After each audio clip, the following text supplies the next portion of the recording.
नमस्कार दोस्तों। भगवान आप सभी का भला करे और आपकी सारी इच्छाएं मनोकामनाएं पूरी हों। दोस्तों, आज मैं आप सभी को इस हाथ से रिलेटेड महत्वपूर्ण जानकारी व्यक्त करूंगा, जिसमें सर्वप्रथम फिंगर के एनालिसिस के बाद इस पूरे पाम का एनालाइज कर आप सभी के सामने व्यक्त किया जाएगा। तो यहाँ देख सकते हैं कि फिंगर की लेंथ पाम के कंपेरिजन में शॉर्ट है, जो एक फास्ट डिसीजन मेकिंग हैबिट को, थोड़े जल्दबाजी या हड़बड़ी किस्म के नेचर को दर्शाता है। और इस कंडीशन में इंस्टेंट डिसीजन लेना, थॉट्स पर बहुत जल्दी काम करने लगना, जिस बात से इंस्पायर्ड, मोटिवेटेड या इन्फ्लुएंस हुए हैं कुछ समय के अंतराल में वो काम करके दिखाना, ये सब बेसिक नेचर में होता है। पेशेंस कम होता है क्योंकि किसी भी चीज़ को पाने की ज़्यादा होती है, इसलिए अपने थॉट्स पर बहुत जल्दी एक्शन लेते हैं। किसी के अंडर में कंफर्टेबली वर्क नहीं कर पाते, खुद के रूल्स रेगुलेशन एथिक्स मन मुताबिक काम करते हैं। शॉर्ट फिंगर कभी भी खराब या अच्छी होती ही नहीं है, ये डिपेंड करता है कि आप इसकी एनर्जीज को कैसे एक्सप्लोर कर रहे हैं। शॉर्ट फिंगर आपके अंदर करेज देगा, बहुत ज़्यादा ही हाई लेवल की एनर्जी देगा, बहुत इमीडिएट वर्क करने की कैपेसिटी देगा। इसको अगर मेंटेन आपने कर लिया तो आपसे अच्छा लीडर, आपसे ग्रेट सक्सेस या आपसे जल्दी सक्सेस फिर कोई पा ही नहीं सकता है। लेकिन अगर इसी एनर्जी को डिस्टर्ब कर लिया, जैसे कि यह एनर्जी डिस्टर्ब कब होती है, जब हम बहुत ज़्यादा इम्पेशेंट हो जाते हैं, जब हम हर जगह हाथ आजमा रहे हैं, हर जगह हमारा माइंड डाइवर्ट हो रहा है, हर तरह का काम एक समय पर करने लग रहे हैं, तो फिर ये एनर्जी डिस्टर्ब हो जाती है। तो इस एनर्जी को मेंटेन रखने के लिए बेसिक जो एम है, गोल है, लाइफ के प्रति जो मेन टारगेट है, उस पर हार्ड वर्क और कंसिस्टेंसी में वर्क आप करते रहिए। आपको कब वो अचीव हो जाएगा आपको खुद भी पता नहीं पड़ेगा। और अगर लाइफ में उसको छोड़ के छोटी छोटी बातों पर ओवर रिएक्ट किया, ओवर डिसीजंस लिया, ओवर वर्क करने का कोशिश किया, तो फिर एनर्जी डिस्टर्ब होना तय है। तो इसीलिए ये बहुत अच्छे लेवल का ग्रोथ देता है, बस इसकी एनर्जी को आप संभाल के रखिए, बहुत फ़ायदा देगा। फिंगर के बीच में ऐसे गैप बहुत अधिक खर्चीले स्वभाव को दर्शाता है। रीज़न उसके पीछे ये रहता है कि इंडिपेंडेंट नेचर होता है, अपने मन के मालिक होते हैं, इसीलिए बहुत ज़्यादा सोचते विचारते नहीं हैं निर्णय लेने में या खर्च करते समय। जो दिमाग में आया, जो उस समय की नीड है, जो सराउंडिंग इन्वायरमेंट है, उसके बिहाफ पे फटाफट आपने एक्शन ले लिया। इस कंडीशन में ये क्या करता है कि ओवर प्राइस पे चीज़ें लेना, अननेसेसरीली एक्सपेंसेस हो जाना, और कितना भी मनी मैनेजमेंट के रिगार्डिंग वर्क करिए, मनी मैनेज नहीं होना। तो इसीलिए इस कंडीशन में एडवाइस किया जाता है कि पैसों पर नियंत्रण मत करिए, पैसों को सेव भी मत करिए, इन्वेस्ट करिए। तो इस कंडीशन में जितना भी इन्वेस्टमेंट हो अपने ऊपर, अपने सेल्फ डेवलपमेंट पे करिए, तो वो आपके लिए ज़्यादा बेनिफिशियल रहेगा। दूसरी बात यह है कि ये इंडिपेंडेंट पर्सनैलिटी की भी निशानी होता है। तो सुन सबके लेना, लेकिन करना अंततः अपने मन की, ये भी व्यक्तित्व में देखने को मिलता है। इसलिए हमेशा नॉलेज गेन करते रहना, अपने विजडम को इंक्रीज करते रहना, इंटेलेक्चुअल को इंक्रीज करते रहना आपके लिए सबसे बेनिफिशियल रहेगा। लिटिल फिंगर की जो लेंथ है थर्ड फिंगर के फर्स्ट पोर्ट तक तकरीबन टच कर रही है, तो कम्युनिकेशन स्किल्स या मार्केटिंग स्किल, वर्क मैनेजमेंट ठीक होता है। जो भी काम अपने हाथ में लेंगे, अपने ओर से 100% एफर्ट्स डालो, उस काम को परफेक्टली डन कर पाएंगे, और एक समय पर एक से ज़्यादा काम भी आप इजीली हैंडल टेकल कर पाने में सक्षम रहेंगे। तो किसी तरह का work management, communication, marketing skills, work manipulations, ये सारी चीज़ों में कोई कमी आपके रहने नहीं वाला है। थर्ड एंड फर्स्ट फिंगर के लेंथ में, फर्स्ट फिंगर की लेंथ स्ट्रॉन्ग है, तो ये रिस्पॉन्सिबिलिटी टेकर बनाता है। तो जीवन में किसी तरह की जिम्मेदारी लेने से पीछे नहीं हटते हैं। लीडरशिप क्वालिटी, टीचिंग क्वालिटीज़, किसी समूह का नेतृत्व अच्छे से कर पाना, लोगों से अच्छे तरीके से काम निकलवा पाना, नॉलेज अच्छा गेन कर पाना, उसका यूटिलाइजेशन अच्छा कर पाना, टॉप पोजीशन अथॉरिटीज़ पर वर्क करना, और सेल्फ रिस्पेक्ट ज़्यादा होना। ये सेल्फ रिस्पेक्ट कई मरतबा ईगो भी आपको इंक्रीज़ कर देगा, इसलिए आप चाह करके भी किसी के सामने झुक नहीं पाएंगे। तो अपना ईगो वहाँ ना दिखाते हुए अपने आप में आप दिखाएंगे, जैसे कि कल से अच्छा आज, आज से अच्छा कल का दिन होना चाहिए। इतना लर्निंग हुआ है, अभी और लर्निंग इतना करना चाहिए। इतनी प्रोडक्टिविटी हुई है, तो इससे बढ़नी ही चाहिए, कम नहीं होनी चाहिए। तो यहाँ अगर ईगो दिखाएं तो ये जुपिटर आपको बेस्टेस्ट रिजल्ट देगा, जिसमें पावर, पोजीशन, अथॉरिटी, सोसाइटी में status, good wealth, good prosperity, ये सब चीज़ें कब आ जाएगी आपको पता भी नहीं पड़ेगा। पर अगर ईगो दूसरे जगह दिखाया तो वहाँ कुछ लाभ इतना नहीं है। फिंगर के ऊपर आपकी सीधी खड़ी रेखाओं की जो श्रृंखला है वो नियमित है, यानी एक तरीके से देखा जाए तो थोड़ी कम है। तो बहुत एक्सट्रीम फ्रेंडली नेचर नहीं है आपका, या बहुत जल्दी घुलना मिलना या एक प्रकार से कंफर्टेबल होना सही नहीं लगता। इसीलिए छोटी छोटी बातों पर भी कहीं ना कहीं थोड़ा बुरा मानना ये व्यक्तित्व में अभी दिखाई दे रहा है, या एग्रेशंस के कारण भी रिलेशन डिस्टर्ब होता थोड़ा दिखाई दे रहा है। फिंगर के जो यहाँ नोट्स है आपके, ये डेवलप ठीक हैं, तो स्पष्टवादी किस्म का नेचर देता है, जिसके तहत सीधे स्पष्ट रूप से बातचीत करना, सुनना, विचारना व्यक्तित्व में होता है। एंड फेलेंजस और इंटरनल मार्स की स्थिति ठीक है, तो स्टेमिना, एनर्जी, रोग प्रतिरोधक क्षमता ठीक रहेगा। थंब का साइज शॉर्ट है, टू द पॉइंट बात करना, स्ट्रेट फॉरवर्ड नेचर रखना, इमीडिएट एक्शन डिसीजंस लेना और उसमें भी चेंजेस कर लेना, ये व्यक्तित्व में देखने को मिलता है। फ्लेक्सिबिलिटी आपके नेचर में है, समय परिस्थिति के अनुसार सरलता से परिवर्तन कर लेना अपने नेचर में, डिसीजंस प्लानिंग्स में या थॉट्स प्रोसेस में, वो भी है। और यव का चिन्ह भी है, तो जीवन में मटेरियलिज्म ठीक रहेगा, आपके बढ़िया रहने वाला है। इस तरह की आड़ी रेखा जब भी होती है तो अपने आप को सही प्रूफ कभी नहीं करना चाहिए, और उसके लिए कभी भी बहसबाजी तो करनी ही नहीं चाहिए। बहसबाजी करेंगे आपका वैल्यू घटेगा, आपका एनर्जी डिस्टर्ब होगा, और एट द एंड यही रियलाइज़ होगा कि इतना कुछ बात करने से, बहस करने से या अपने आप को सही प्रूफ करने से कुछ हासिल नहीं हुआ। तो वाद विवाद से बचना चाहिए जब इधर आड़ी रेखा हो। पाम का स्ट्रक्चर स्क्वेरिश है, pure squarish, extreme hardworking nature देता है। आप जैसे जहाँ तक बेसिकली देखा जाए तो क्रिटिकल और ट्रबलिंग सिचुएशन में इंजॉय करते हैं या और अच्छे से अपने आप को मेंटेन कर पाते हैं, यानी प्रेशराइज सिचुएशन में और अच्छा काम आपसे हो पाएगा। आपका व्यक्तित्व एक ऐसा है कि आपके पास कोई भी काम करने के लिए 10 दिन है और आपके पास फाइनल जब बचा है 3 या 4 घंटा, तो उसमें आप 10 दिन का काम कर देंगे। तो वो 3-4 घंटे में भी 10 दिन का काम करने के लिए एक एनर्जी चाहिए रहती है, तो वो एनर्जी आपके अंदर है। तो ये एक हार्ड वर्किंग नेचर की पर्सनैलिटी होती है, जिसमें शारीरिक या मानसिक किसी भी तरह के पराक्रम मेहनत से पीछे नहीं हटते हैं, और प्रेशराइज और स्ट्रगलिंग सिचुएशन को एज अ अपॉर्चुनिटी लेकर के भी चलते हैं। तो ये कॉम्बिनेशन में अगर आप जो वो 10 दिन की मेहनत 4 घंटे में कर रहे हैं, उसके बजाय अगर आप स्टार्टिंग में ही उसका 20-30% भी देने लगे, यानी हर दिन थोड़ी थोड़ी एफर्ट डालना शुरू कर दें, एन वक्त पे काम ना करें, तो इससे क्या रहेगा कि unexpected gains, unexpected progress, unexpected success आपको मिल जाएगा।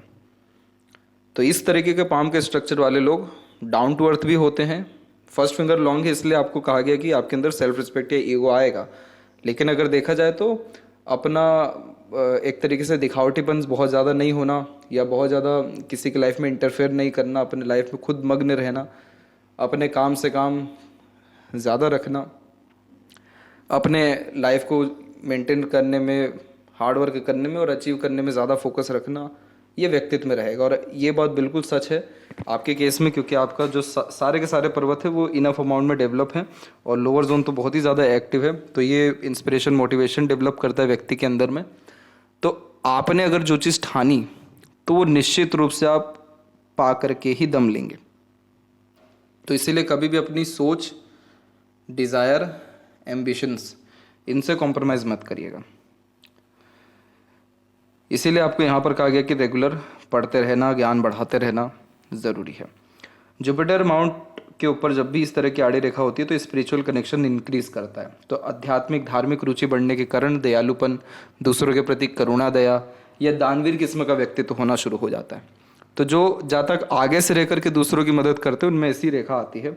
दूसरा, बचपन से ही स्पोर्ट्स लवर ये बनाता है, या स्पोर्ट्स या फिजिकल किसी भी तरह की स्ट्रॉन्ग एक्टिविटी में आप जैसे जातकों का भूमिका देखने को मिलता है या इंटरेस्ट रहता है। तीसरी इंपॉर्टेंट बात, मैरिड लाइफ अच्छी रहती है, पर मैरिज थोड़ा डिले होता है, अरेंज मैरिज इस कंडीशन में रहता है। चौथी इंपॉर्टेंट बात यह है कि एक से ज़्यादा सोर्सेज से अर्निंग होना या नेम फेम आना, और स्क्वायर का साइन इधर पे होना, तो बहुत ही अच्छा resources through out the life, prosperity and property और पोजीशन अचीव कर पाने की योग्यता सब आपके हथेली में है। तो इस तरीके का गुरु जब भी हो तो फैमिली से ज़्यादा शिकायत नहीं रह पाती, क्योंकि फैमिली हर नीड फुलफिल करती है। फैमिली ही नहीं बल्कि गुरुजन भी अच्छे मिलते हैं, एडवाइज़र, गाइडर भी लाइफ में अच्छे मिलते हैं, क्योंकि जुपिटर की ब्लेसिंग्स है तो लक इनहेंस तो होना ही है, नॉलेज बढ़ना ही है। तो इस कंडीशन में हमेशा ज्ञान अर्जित करते रहना, एथिक्स पे काम करना, विजडम को बढ़ाना आपके लाइफ में 4 चांद लगा देगा। सैटर्न माउंट के ऊपर में बायफोर्क का साइन, यानी आप जीवन में जितना खर्च करना चाहे करिए, आपके पास पैसों की कमी नहीं होगी, ये उसका साइन है। इसको इसीलिए कहते हैं अधिक खर्च अधिक आय। अब ऐसा नहीं है कि अंधा पैसा कहीं भी लगा देना, लेकिन इसका कॉम्बिनेशन को समझना ज़रूरी है कि ऐसा क्या होता है यहाँ पे। सैटर्न यहाँ पर इस बात को दर्शाते हैं कि आप जीवन में जिस किसी की भी जिम्मेदारी लेंगे, जिस किसी का भी खर्चा उठाएंगे, अपने फैमिली में, दूसरों के फैमिली में, या जिस भी तरह की सोच रखेंगे, वैसा आपको जीवन मिलना या उसके रिगार्डिंग अपॉर्चुनिटी आना शुरू हो जाएगा। अब जैसे आप अगर जॉब का ही सोचें तो आपको अपॉर्चुनिटी जॉब का आएगा, लेकिन अगर आप जॉब देने का सोचें तो आप इस कैपेबल हो पाएंगे कि फाइनली आप किसी को जॉब दे पा रहे हैं। तो दोनों में बात एक ही है, लेकिन फ़र्क कितना है बातों की गहराई में। तो वही है सैटर्न पे बाइफोरकल का साइन कि आप जितना बड़ा गोल, डिज़ायर, एम्बिशन या अच्छी बड़ी सोच रखते हैं, दूसरों के भलाई के लिए, अच्छाई के लिए काम करने पर विश्वास रखते हैं, उतना अच्छा शनि आपको प्रभाव देंगे, उतने अच्छे जीवन में प्रगति, संपन्नता, खुशी और संसाधन देंगे, उतना अच्छा पैसा दे पाएंगे। आपकी जो भाग्य रेखा है वो आपकी मस्तिष्क रेखा से प्रारंभ है, तो आप अपने बुद्धि का खाने वाले रहेंगे। आप अपने बुद्धि, ज्ञान, बल के कारण जीवन में बहुत तरक्की करेंगे। इसलिए आपको कभी भी किसी और से एडवाइस लेने की ज़रूरत ही नहीं पड़नी चाहिए। आपका खुद का डिसीजन, खुद का एडवाइस, खुद की बुद्धिमत्ता आपको जब भाग्य दे रही है तो और कोई सी चीज़ दे सकती है। इसीलिए ज्ञान को बढ़ाते रहना और अपने नॉलेज गेन करने में, स्टडी में सीरियस रहना बहुत ग्रेट सक्सेस आपको देगा। इधर पे जब भी बीच में इस तरह की रेखा होती है तो प्रैक्टिकल स्पिरिचुअलिटी देता है, अंधभक्ति नहीं होती, इसीलिए तथ्यों के साथ बात को कहने या सुनने की आदत होती है। बीच में जब इधर पे रेखा हो तो इसे विद्या रेखा कहते हैं। दूसरों को गाइड, एडवाइस, सजेशंस अच्छे से दे पाते हैं, अपना ज्ञान दूसरों के काम अच्छा आता है। इसीलिए as a consultant, mediator, broker, advisers बहुत अच्छा वर्क यहाँ पर करते हुए देखने को मिलते हैं। पैसा जीवन में बहुत बढ़िया रहने वाला है, उसके रिगार्डिंग आप बेफिक्र रहिए। आप अपने खुद के प्लानिंग डिसीजंस पे अमल करते रहिए। अपने नॉलेज और अपने स्किल्स के बलबूते पर आप बहुत अच्छा जीवन में समृद्धि पा सकेंगे। सूर्य के ऊपर में हम देखें तो यहाँ पर जो इस तरीके के क्रॉसेस के साइन आ रहे हैं ये बिल्कुल ठीक नहीं होते। फादर से रिलेशन डिस्टर्ब होता है, फादर से बहुत ज़्यादा सुख नहीं मिल पाता, अपने बड़ों से उस तरीके का लगाव, प्रेम या सहयोग नहीं मिल पाता। मेहनत बहुत होती है लेकिन मेहनत के रिगार्डिंग क्रेडिट या रिवॉर्ड अवार्ड भी नहीं मिल पाता। तो ये सारे कॉम्बिनेशन इसलिए हो रहे हैं ताकि आप अपने लाइफ में और बड़े डिसीजन लीजिए और बड़े एफर्ट डालिए और खुद के दम से काम करिए। आप अगर डिपेंडेंट होकर के कोई भी काम करने गए तो वो काम आपका होना नहीं है, क्योंकि ये सब कॉम्बिनेशन सेल्फ मेड लक का होता है। यहाँ से निकली भाग्य रेखा, ये भाग्य रेखा या ऐसा सूर्य। तो ये सूर्य में एक चीज़ समझ लीजिएगा कि अगर आप कोई भी काम दिखावटीपन के लिए कर रहे हैं, नेम फेम पाने के लिए कर रहे हैं या शॉर्टकट अपना रहे हैं तो वो काम आपका नहीं होने वाला है। तो आप मेहनत करके भूल जाइए, आपका मेहनत क्रेडिट किसी और को जाएगा, जाने दीजिए। जितना भी कर्सेज है ख़त्म हो जाएगा और फिर उसके बाद यहाँ प्योर बच जाएगा स्क्वायर, और स्क्वायर जैसे बचेगा तो फिर क्या होगा, name fame, respect, success, wealth, great level की स्ट्रेंथ या अर्निंग और ग्रेट लेवल का कनेक्शंस या एक प्रकार से नेम, रिस्पेक्ट, फेम, यही रह जाएगा। तो इसीलिए अभी बदनामी होती है, टोंट अगर कहीं से आ रहा है, कहीं पर एक तरीके से अगर डर भय लग रहा है कि यहाँ नाम खराब ना हो जाए, यहाँ पर असफल ना हो जाओ, तो इन सब चीज़ों से मुक्त हो जाइए। ये जितना जल्दी आपके साथ हो जाए, जितने ज़्यादा अमाउंट में हो जाए, ये उतना ही अच्छा है, ताकि आगे की एनर्जी सही रहे, आगे ग्रोथ और जल्दी मिल सके। क्योंकि हम देख सकते हैं यहाँ पर जितनी भी रेखा है वो झुक करके किधर जा रही है, बुध और सूर्य के बीच में। बुधादित्य योग देती है, बुद्धिमत्ता का अच्छा उपयोग यहाँ हो पाता है, ज्ञान अच्छा हो पाता है। और यशस्वी योग देती है कि संघर्ष के बाद सफलता मिलना, बहुत बड़ी उन्नति, तरक्की या समाज में नाम या अच्छा घर और जीवन शैली को भोगना, ये सब कॉम्बिनेशन यहाँ पर है।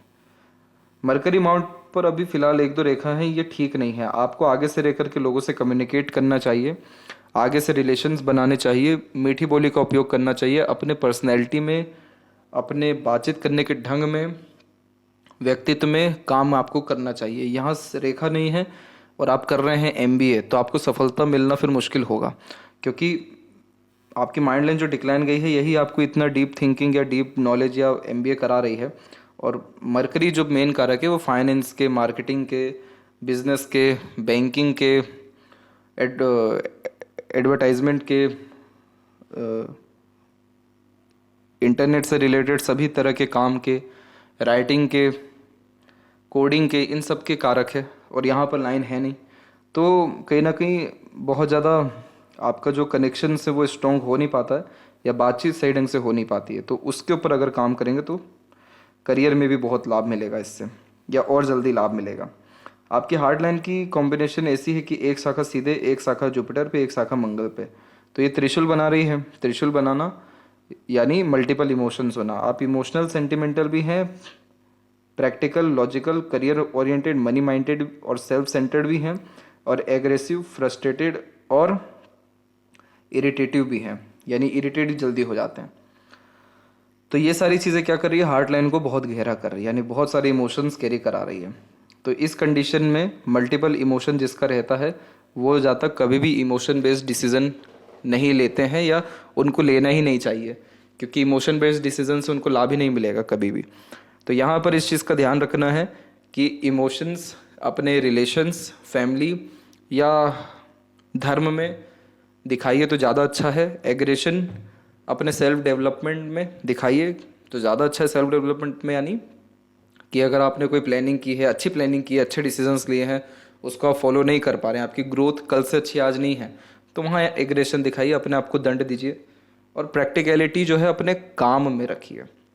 तो इससे ये रहेगा कि आपकी ये एनर्जी बहुत बैलेंस नहीं होगी, ये बहुत अच्छी ही हो जाएगी। और बहुत अच्छी होना यानी एक्सट्रीम बेस्टेस्ट रिजल्ट मिल पाएगा आपको। हेल्थ के रिगार्डिंग कोई ऐसी मेजर इशू नहीं है कि रीज़न इसके पीछे ये कि शुक्र और मंगल दोनों ही डेवलप अच्छे हैं, तो ये शारीरिक रोग से मुक्त रखते हैं। आपकी माइंड और लाइफ लाइन इंडिपेंडेंट हो रही है करेक्ट 24 के एज में। तो 24 के एज के बाद में इंडिपेंडेंसी आएगा, यानी फाइनेंशियल इंडिपेंडेंसी, डिसीजन खुद से लेने लगना। ये सब कॉम्बिनेशन मेजर हेल्थ इशू आपको या एक्सीडेंट जैसे कॉम्बिनेशन जिसका निशान शरीर पर रह जाता है, वो चीज़ एक 8 से 10 के उम्र के बीच में और एक 14 से 16 की उम्र के बीच में दिखाई दे रही है। इसके बाद में मस्तिष्क का पूरी डिक्लाइन हो गई है। तो आप इमेजिनेटिव इंसान है, डीप थिंक करें, हर बात के जड़ तक जाना, रिसर्च करना, good observation, good detailed thinking capability ये देता है। तो इसीलिए जितना हो सके अपने आप को पॉजिटिव, डेडिकेटेड और ग्रेट इन्फॉर्मेशन गेन करने पर फोकस करिए। इससे आपका माइंड बहुत अच्छा प्रोडक्टिविटी देगा। और क्रिएटिव पर्सनैलिटी है तो अपने तरीके से काम करना पसंद करेंगे। लाइफ लाइन का फ्लो बहुत शार्प है, बहुत क्लीन है, तो लाइफ की एनर्जी बिल्कुल ठीक रहेगी। बहुत ज़्यादा hurdle, trouble, problem, unnecessary issues ये सारी चीज़ें नहीं आएगी। लाइफ ईजी है आपकी, सिस्टमेटिक है, और अपने एफर्ट से आप अराउंड 30 के एज के आसपास या उसके बाद से ग्रोथ अच्छा करेंगे, क्योंकि आप स्टेप ही मेजर उसी समय लेंगे। तो अभी से ही स्टेप लेना या अभी से ही लाइफ को डायरेक्ट करना आपके लिए ज़्यादा ठीक रहेगा। Supportive line through out the life active है आपके पाम में, तो अपनों का, दूसरों का, स्ट्रेंजर का सपोर्ट मिल ही जाता है कहीं ना कहीं, जिससे काम बन जाता है या आगे भी बनता रहेगा। डिवाइन हेल्प कहते हैं इसे। इंटरनल एंड आउटर मार्क्स दोनों डेवलप ठीक है, तो शारीरिक गठन, बल ऊर्जा या मानसिक बल ठीक है। फिजिकल फिट, मेंटली अलर्ट भी रहेंगे, जिस भी काम के प्रति फोकस किया उस चीज़ को अचीव कर पाएंगे। शुक्र ज़्यादा डेवलप है तो सेक्सुअल प्लेजर के रिक्वायरमेंट्स या नीड्स को ये बढ़ाएगा, इसलिए अपने प्लेजर को कहीं ना कहीं कंट्रोल रखना ज़रूरी है। एनर्जीज वेस्ट हो जाती हैं इसमें अदरवाइज। और इस तरीके के जो आड़ी रेखाएं हैं ये अननेसेसरीली स्ट्रेस क्रिएट करते हैं। जैसे किसी रिलेशनशिप में आप गए और वहाँ पर बहुत जल्दी डाउट्स क्रिएट होने लग गया, अनवांटेड स्ट्रेस प्रेशर आने लग गया, जजमेंटल ज़्यादा होने लग गए, तो रिलेशन डिस्टर्ब होना ही है। रिलेशन तभी टिक पाता है जब फ्री विल हो, कि आप अपनी बात कह रहे हैं, सामने वाले भी कह रहा है, और जजमेंटल नहीं हो रहे, चीज़ों को ईजिली एक्सेप्ट कर रहे हैं। तो यहाँ पर कभी किसी के लिए गलत बात नहीं करना, गलत सोच नहीं रखना, आपके रिलेशंस को अच्छा रखेगा। और प्लेजर की फुलफिलमेंट के साथ साथ इंटरनल पीस या हैप्पीनेस भी आ पाएगा। केतु के ऊपर बायफोर्क का साइन लाइफ में सडन गेन, प्रोग्रेस या मोक्ष का कारक होता है। सत्कर्म बढ़ते हैं और अचानक धन लाभ या प्रगति होने की संभावनाएं रहती हैं। चंद्र की भाग्य रेखा जन्म स्थान से दूर स्टडी के लिए भी या वर्क करने के लिए भी लेकर के जाती है। परमानेंट सेटलमेंट नहीं होगा, लेकिन आपकी मल्टीपल फॉरेन ट्रैवलिंग डेफिनेटली रहेगी। मरकरी लाइन ठीक है, डेवलप अभी हो रही है, आप अपने लर्निंग स्किल्स को डेवलप करिए, क्योंकि अगर इधर भी ट्रेंगल स्ट्रांगली बन गया तो भी जीवन में पैसा आता है, रुकता है, सदुपयोग होता है। चंद्र ठीक है तो सकारात्मक सोच रवैया जो भी रखेंगे वो चीज़ होना शुरू हो जाएगा। बाहरी मंगल विकसित ठीक है, एग्रेशन पे कंट्रोल देता है ऐसा बाहरी मंगल, लेकिन एक बार अगर एग्रेशन फूटा तो सीधे आर पार वाली लड़ाई ही होती है। और ये है लेफ्ट हैंड आपका, और यहाँ पर भी हम देख सकते हैं कि जो माइंड लाइन है या लक लाइन है उसका प्योर कनेक्शन यहाँ पर मून से ही है, इसलिए डे ड्रीमिंग टाइप का नेचर भी होता है। हमेशा अपने ख्यालात में रहना, सोचते विचारते रहने की आदत होती है। तो जितना सकारात्मक सोच रवैया अपना इंटरनल वर्ल्ड रखेंगे उतना पॉजिटिविटी आउटर वर्ल्ड में आते रहेगा। बहुत कोई मेजर इशू या ट्रबल अगेन नहीं रहने वाला है। लक लाइन आपकी हथेली में बिल्कुल ठीक पोजीशन में है, तो तमाम तरह की डिज़ायर या किसी भी तरह की मनोकामना सिद्ध होगी और पैसा जीवन में ठीक रहने वाला है। सूर्य पर थोड़ा डिस्टरबेंस है तो डिफेम आएगा, अननेसेसरीली या अनवांटेड स्ट्रेस, प्रेशर या इल्ज़ामात भी होंगे, या पढ़ाई किसी और चीज़ की है, काम कोई और करना पड़े, ये सारे इश्यूज भी आते हैं। लेकिन कोई इशू नहीं है, ये चीज़ें लाइफ का एक पार्ट है। ये जब भी आए तो अच्छा फील करिएगा, पॉजिटिव हो जाएगा, क्योंकि आपके कर्सेस या ट्रबल ख़त्म हो रहे हैं। और ये जितनी जल्दी जितने बड़े अमाउंट में ख़त्म हो जाए उतना ग्रेट सक्सेस, उतनी ग्रेट एक प्रकार से आपकी desire, ambition, plannings fulfil easily हो पाएगी। और इसका रेमेडी भी आपको सजेस्ट व्हाट्सएप पर कर दिया जाएगा। तो आशा करता हूँ कि आपके सभी प्रश्नों का उत्तर मिल गया हो। तब तक आप अपना ध्यान रखें। आपका बहुत बहुत धन्यवाद।